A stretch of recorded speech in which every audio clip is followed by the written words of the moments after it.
D. In question D, we consider a sample of 6. So we have normal distribution with mu 172 and variance equal 12 squared over 6. So that standard deviation is 12 divided by square root of 6.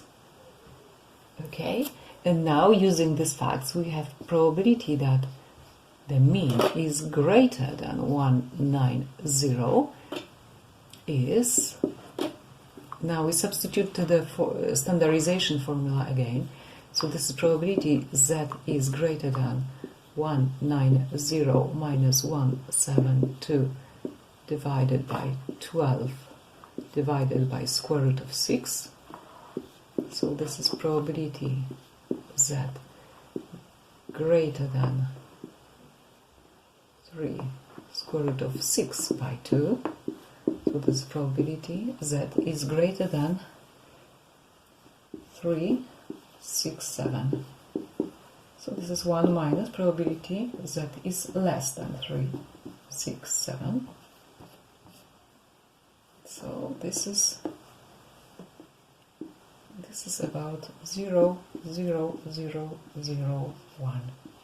So again, let's observe if 3 people are coming in, the chance of obtaining the mean above 1.9 is 0.005. If 6 people are entering, then the chance of obtaining such a big mean is even less.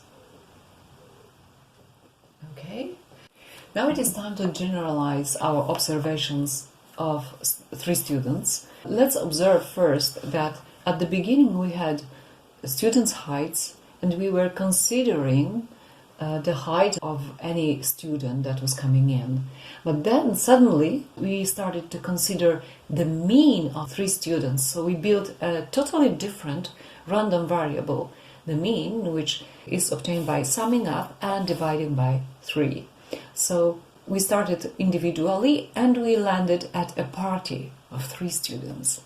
Okay, and let's consider the following theorem which generalizes these observations. So the theorem is the following: let x1, x2, xn be independent random variables with expected values e of x1, e of x2, and so on until e of xn. And variances, variance x1, variance x2, variance xn. Okay? Then, x equal x1 plus x2 plus and so on until xn is also a random variable with the expected value ex equal the sum of expected values ex1 plus ex2 plus exn. And the variance equal to variance x1 plus variance x2 plus and so on variance xn. Okay, so you probably remember that variance is a measure of spread, of dissipation, of some kind of chaos in the data. So you can imagine many people in one room. When 1 or 2 are talking, it's not a problem, but when everybody is making a noise, then we have a total noise in the room. Okay, so this is how we can memorize this formula. Variance of x is sum of variances, sum of dissipations. Even more generally, we might consider not just a sum of random variables, but sum with coefficients. So a1x1 plus a2x2 and anxn. Then the expected value of such new random variable is a1 ex1 plus a2 ex2 plus an exn, which is again very easy to prove both for discrete and continuous random variables.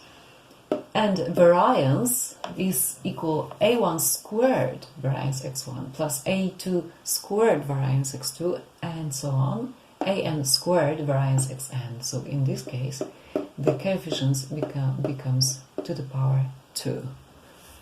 Okay, so in particular what follows from this theorem: if a1, x2, xn are independent random variables, each of them normal with parameters mu and sigma squared. That was our case of 3 students. They came from the same population with constant mean of 172 centimeters of height.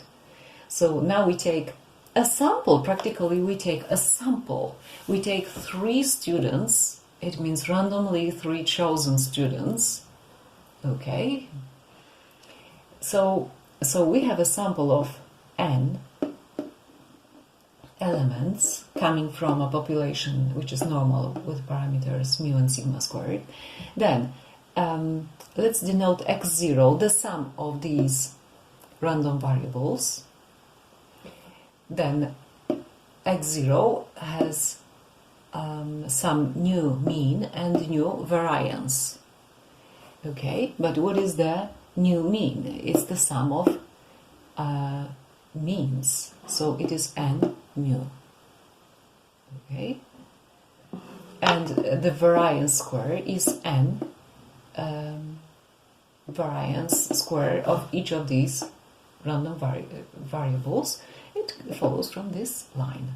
Okay, we sum up n identical elements and we have n times sigma squared. What follows from this fact that standard deviation in this distribution is square root of n times sigma, standard deviation in this population. Now let's consider the means. Now how about means?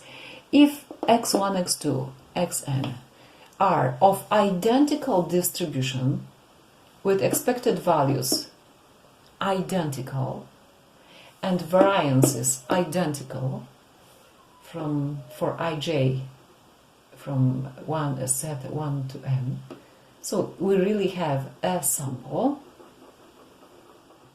and we assume they are independent, then x dash is the sum of x1 plus x2 plus xn divided by n. Okay, so this is the mean. It can be written like this. But now, what is the expected value of this x dash? Expected value of x dash equals 1 over n ex1. We are using the previous theorem, 1 over n ex2, and so on and so on. So we have n times the same. All this is divided by n, so finally n gets cancelled and we obtain exi, which is mu. So we obtain mu, which we had before at the beginning. Okay, so the mu of this mean is equal to mu of the population. So nothing is changing. Okay, how about the variance of x dash? And again we are using this property. And we have 1 over n squared variance x1, 1 over n squared variance x2, and so on and so on. So we have 1 over n variance xn, because we have n times the same. So n and x squared get cancelled. So we have 1 over n variance xn. So we can write what have we just obtained. Let me write it down in this frame. So mu becomes the same. If we consider a sample of n elements,